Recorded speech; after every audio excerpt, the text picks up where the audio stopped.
عورت کے بارے میں مشہور ہے کہ تم اسے خوبصورت کہو. تم اسے خوبصورت کہو گے تو وہ خوبصورت ہوتی چلی جائے گی. تم اسے اچھی کہو وہ اچھی ہوتی چلی جائے گی. تم اسے ہمدرد رحم دل کہو وہ ہنس کر قربانی دینے والی ہو جائے گی.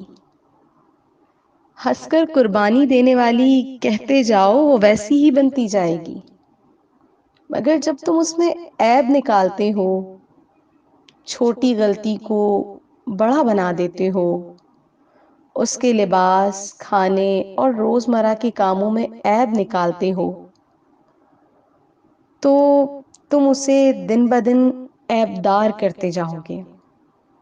اور یوں وہ ان تمام خصوصیات کو کہیں پیچھے چھوڑ دے گی جو اس میں شامل ہوتی ہیں، کیونکہ تم جیسا دیکھنا چاہو گے وہ ویسی ہی بن جائے گی.